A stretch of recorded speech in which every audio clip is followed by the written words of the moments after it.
কমিশনের তরফে কিন্তু নিশ্চিত নিরাপত্তার ব্যবস্থা করা হয়েছে। নিরাপত্তা বেটার বলেই মনে হচ্ছে, এখনো অবধি কোনো রকম ঝামেলা হবে এরকম কিছু মনেই হচ্ছে না। আশা করি ভোট ভালো হবে। হ্যাঁ, কেন্দ্র বাহিনী যথেষ্ট আছে, অসুবিধা নেই। ওই জন্যই অনেকটা সাহস করে আসতে পেরেছি বাড়িতে, বাচ্চা ফ্যামিলি ছেড়ে দুজনাই হাজব্যান্ড ওয়াইফ দুজনাই ডিউটিতে এসেছি। ভয় আউট, ভরসা ইন।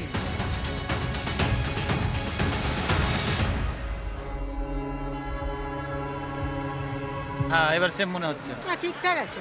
দেখে মনে হচ্ছে অনেক কিছু বিশাল কিছু অ্যারেঞ্জমেন্ট। কমিশনের ভূমিকা আপনারা খুশি? হ্যাঁ, খুশি আমরা। অন্যবারের তুলনায় কিন্তু এবার ভোটকর্মীরা অনেক বেশি খুশি। ভয় আউট, ভরসা ইন। একটু এদিকে তাকান, মুক্ত করো ভয়। দেখুন, আমাকে যদি এক কথায় আপনি এবারের নির্বাচনের থিমটা জিজ্ঞেস করেন, তাহলে নির্বাচন কমিশনের মূল লক্ষ্য হচ্ছে সাধারণ মানুষ, আম ভোটাররা যাতে মুক্ত মনে, ভয় মুক্ত হয়ে ভোটটা দিতে পারেন, বাড়ি থেকে বুথ পর্যন্ত নির্বিঘ্নে যেতে পারেন, ভোট দিয়ে ফিরে যেতে পারেন আবার বাড়িতে, এবং তারপরেও যাতে কোনো রকম থ্রেটের মুখে না পড়তে হয়। আমাদের রাজ্যে প্রচারে এসে প্রধানমন্ত্রী নরেন্দ্র মোদী বারবার বলেছেন ভয় আউট, ভরসা ইন। প্রধানমন্ত্রীর এই মুখের কথাটাকেই স্লোগান বানিয়ে ফেলেছে পদ্ম শিবির, মানে বিজেপি। নির্বাচন কমিশন, যারা ভোটের ম্যাচ রেফারি, তারা ভয়মুক্ত ভোটের জন্য এবার সত্যিকারেরই নজিরবিহীন আয়োজন করেছে। অ্যাটলিস্ট আমরা এই রকম দেখিনি রাজ্যে এর আগে। বঙ্গের ভোটে 2400 কোম্পানি কেন্দ্রীয় বাহিনী মোতায়েনের সিদ্ধান্তে অনেকেরই কিন্তু ভ্রু কুঁচকে যাচ্ছে। সংখ্যাটা 2.5 লক্ষ কেন্দ্রীয় জওয়ান। তবে জ্ঞানেশ কুমার মনে করেছেন নির্বিঘ্নে এই রাজ্যে ভোট করাতে হলে এই সংখ্যক কেন্দ্রীয় বাহিনীর জওয়ান প্রয়োজন। তাই 2021-এর থেকে কেন্দ্রীয় বাহিনীর জওয়ানের সংখ্যা দ্বিগুণ করেছেন জ্ঞানেশ কুমার। 21-এর ভোটে যেখানে এসেছিল 1071 কোম্পানি আধা সামরিক বাহিনীর জওয়ান, পদে পদে এবার জাস্ট ডাবল এসেছে একদম, তার 2400 কোম্পানি, মানে 2.5 লক্ষ। পদে পদে বঙ্গের শাসক দলকে এটা বুঝিয়ে দেওয়া হয়েছে যে কমিশন এবার জিরো টলারেন্স নীতি নিয়ে চলছে, কোনো রকম গুন্ডামি মাস্তানি বরদাস্ত করা হবে না। কাল বৃহস্পতিবার 16 জেলার 152 আসনে ভোট গ্রহণ রয়েছে। অনেক হেভিওয়েট ক্যান্ডিডেট রয়েছেন, শুভেন্দু অধিকারী, অধীর রঞ্জন চৌধুরী, নাম করতে গেলে শেষ হবে না। অনেক ক্যান্ডিডেট রয়েছেন যারা যথেষ্ট ওজনদার। কমিশনের সুরক্ষা আয়োজন দেখে অন্তত একটা পক্ষ আশ্বস্ত, মানে যারা ভোটটা নেবেন বুথে বসে, ভোটকর্মীদের কথা বলছি। দেখুন, ভোটকর্মী, তাদের মধ্যে একটা আতঙ্ক ছিল কেন্দ্রীয় বাহিনী নিয়ে। এবারও কি সেই আতঙ্কটা আছে না? ভয়টা কেটে গেছে।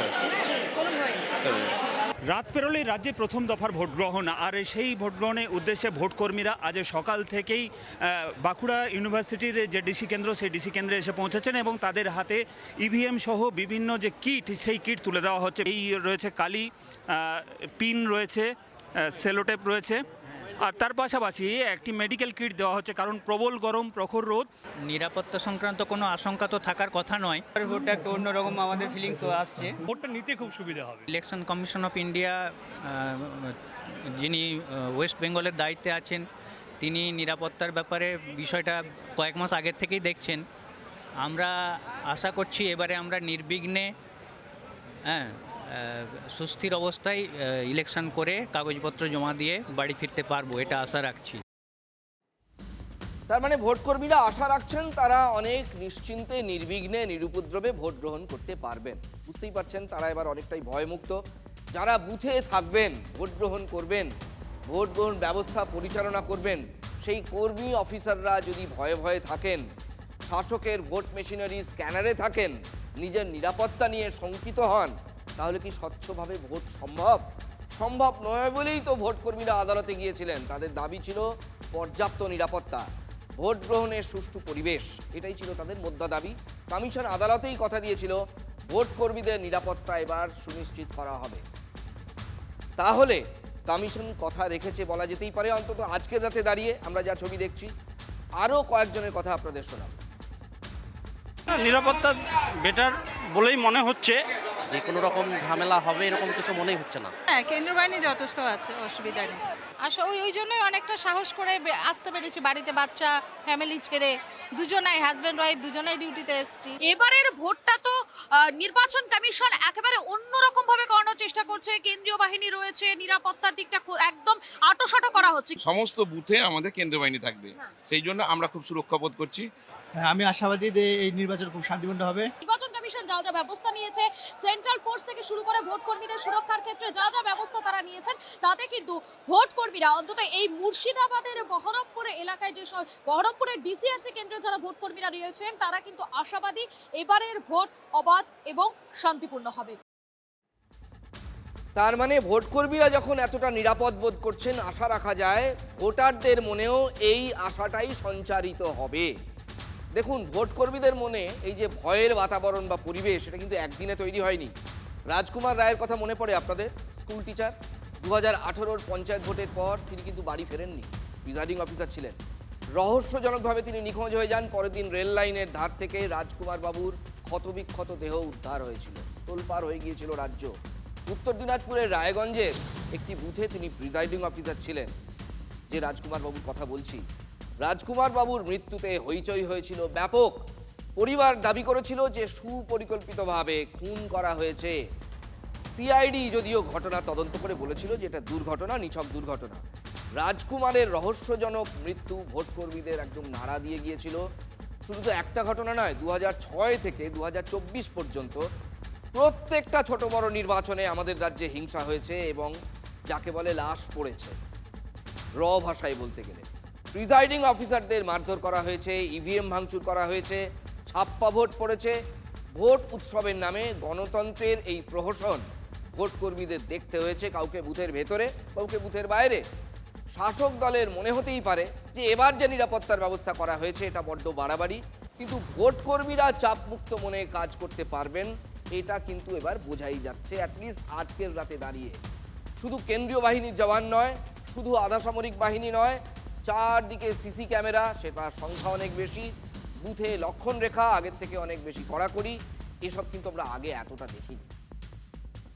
নির্বাচন কমিশন আগেই জানিয়েছিল এবার প্রত্যেক ভোট গ্রহণ কেন্দ্রের 100 মিটার কতটুকুর মধ্যে পড়ছে সেটা তারা একেবারে চিহ্নিত করে দেবে। আমি রয়েছি রায়গঞ্জে, এবং রায়গঞ্জে করোনেশন হাই স্কুল, তার ঠিক 100 মিটার দূরত্ব দেখা যাচ্ছে এইভাবে 100 m অর্থাৎ 100 মিটার করে সেই লক্ষণ রেখা দেখে দিয়ে দেওয়া হচ্ছে, একদম দাগ দিয়ে দেওয়া হচ্ছে যে এইটুকু হচ্ছে 100 মিটারের মধ্যে পড়ে। আর এখান থেকে এই সামনে কিছুটা গেলেই, কয়েক পা হাঁটলেই সেখানেই হচ্ছে ভোট গ্রহণ কেন্দ্র, এবং প্রত্যেকটি ক্ষেত্রে একদম প্রত্যেকটা ভোট গ্রহণ কেন্দ্রের সামনে যতগুলি রাস্তা বা যতগুলি এলাকা রয়েছে প্রত্যেক জায়গায় এইভাবে লক্ষণ রেখা দিয়ে দেওয়া হচ্ছে, যাতে সাধারণ মানুষ থেকে শুরু করে যারা নির্বাচনের কাজে যুক্ত, তার পাশাপাশি বিভিন্ন রাজনৈতিক দল তাদের স্মরণে থাকে, তারা জানতে পারেন, বুঝতে পারেন যে 100 মিটারের মধ্যে তারা রয়েছেন নাকি তারা 100 মিটারের বাইরে রয়েছেন। 100 মিটারের মধ্যে থাকলে তাদের কী করণীয়, 100 মিটারের বাইরে তাদের কী করণীয়, প্রত্যেকে যাতে তার নিজের দায়িত্বটা বুঝতে পারেন, সেই কারণে নির্বাচন কমিশন এভাবে 100 মিটারের লক্ষণ রেখা দিয়ে দিয়েছে। জেলায় জেলায় নির্বাচন কমিশনের ওয়ার রুম তৈরি হয়েছে, একটু দেখাই ওয়ার রুমের ছবি কেমন, দেখুন। শিলিগুড়িতে রয়েছে ইন্টিগ্রেটেড কন্ট্রোল রুম। এই ইন্টিগ্রেটেড কন্ট্রোল রুম 3টে বিধানসভাকে কেন্দ্র করে। আমি একবার ছবিটা দেখাবো। 32টা ক্যামেরা শহরের গুরুত্বপূর্ণ এলাকায় 3টি বিধানসভায় দিন এবং রাতের নজরদারি। ইতিমধ্যেই কমিশন নির্দেশিকা দিয়েছে, ভোটের আগে বাহিক বাহিনীর তাণ্ডব চলবে না। ভোটের সময়কালে বুথের বাইরে সোর্স জ্যামিং করা যাবে না। রাস্তায় কি হচ্ছে তা পুলিশ যেমন তাদের নিজেদের মতো করে দেখছে, বুথে কি হবে, বুথের যে ওয়েব ক্যামেরা থাকবে তা যেমন কমিশন সরাসরি দেখবে, কিন্তু শহরের গুরুত্বপূর্ণ রাস্তাগুলোতে কারা ঘুরছেন, কেন ঘুরছেন, কোথায় জমায়েত, তা দেখতেই এই নজরদারির ব্যবস্থা, যেখানে পুলিশ আছে, কেন্দ্রীয় বাহিনী আছে এবং রাজ্য সরকারের কর্মীরা যারা নির্বাচন কমিশনের বিহাফে কাজ করছেন তারাও আছেন। 24 ঘন্টার নজরদারি। বিভিন্ন দপ্তর সম্মিলিতভাবে এই কন্ট্রোল রুমে বসে এভাবেই নজরদারি করছেন, এবং কোনো একটি ঘটনা ঘটলে ওই মোমেন্টেই দাঁড়িয়ে প্রত্যেকটি দপ্তর যারা নির্বাচনের সঙ্গে জড়িত এবং এই সুরক্ষার প্রশ্নে কাজ করছে তারা দ্রুত জেনে যাচ্ছেন ঠিক কোথায় কি হচ্ছে। বিশেষভাবে সতর্ক আছি, এমনি আমরা সতর্কতার সঙ্গেই কাজ করছিলাম, এখন আমাদের বিশেষ কাজ শুরু হয়েছে। আপাতত যা দেখলাম ভালো না, এবার অনেকটা ইয়ে হচ্ছে। এখন তো ভালোই লাগছে, এবার বাকি কাজগুলো হওয়ার পরে বুঝতে পারবো। এখন তো বুথে গেলে আসল পার্থক্য বোঝা যাবে। ঠিকঠাক আছে।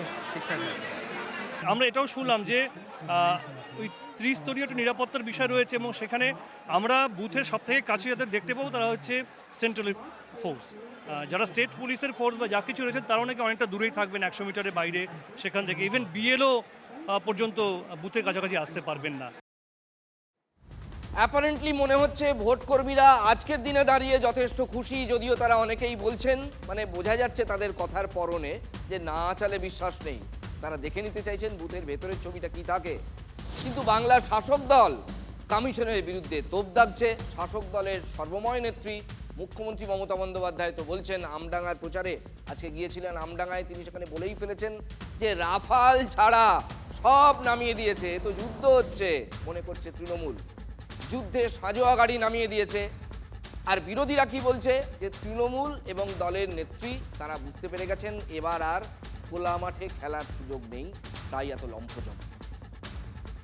দিল্লি থেকে যত ফোর্স সেন্ট্রালের 2 লক্ষ পুলিশ নিয়ে এসছে, আর আমাদের পুলিশরা ওদের সাথী হয়েছে। কারণ আমাকে ওরা এখন চেনে না, ওরা বিজেপিকে চেনে। শুধু রাফাল বিমান ছাড়া সব নামিয়েছে, যুদ্ধের সাজোয়া গাড়ি। বুঝতে পারছেন? তুমি যুদ্ধের সাজোয়া গাড়ি নামিয়েছো। ট্যাঙ্কটা নামানো বাকি আছে, আর কলকাতার আকাশে যুদ্ধ বিমান ওড়ানোটা বাকি আছে। একটা মহল তৈরি করছে, আতঙ্কের মহল তৈরি করছে। আর তার মধ্যে আবার যাদের পাঠাচ্ছে তাদের বলে দিচ্ছে বিজেপি কর্মীদের সঙ্গে, বিজেপি প্রার্থীদের সঙ্গে, বিজেপির এজেন্টদের সঙ্গে গোপনে মিটিং করুন। গোপনে কি কি করতে হবে বিজেপিকে। याद रखिए, ভয় আউট, ভরসা ইন। ভয় আউট, ভরসা ইন। আরে এত কিছু করেও তো 30 থেকে 40টায় তোলার চেষ্টা। বিজেপি তো গোহারা হারছে, 250-এর বেশি সিট নিয়ে মমতা বন্দ্যোপাধ্যায় মাননীয় মুখ্যমন্ত্রী ফিরছেন। এবার আপনাদের কাছে আমাদের একটা আবেদন আছে, ঠোঁটকাটার একটা আবেদন আছে TV9 বাংলার পক্ষ থেকে, সমগ্র চ্যানেলের পক্ষ থেকে। দেখুন, আপনারা আমাদের চ্যানেলে 2021-এর ভোট দেখেছেন, বিধানসভা নির্বাচন দেখেছেন, তারপরে ছোটোখাটো যেগুলোকে স্থানীয় নির্বাচন সেগুলোর কভারেজ দেখেছেন, এবং তারপরে 2024-এর লোকসভা ভোট দেখেছেন। আপনাদের কাছ থেকেই আমরা ফিডব্যাক পেয়েছি যে আমাদের চ্যানেলে ভোটের কভারেজ সব থেকে ওয়াইড এবং আমরা ভোটের কভারেজের লিডার। আশা রাখি এবার আপনাদের চোখ থাকবে TV9 বাংলায়। কাল সকাল থেকে দেখবেন ভোট কেমন চলছে প্রথম দফা।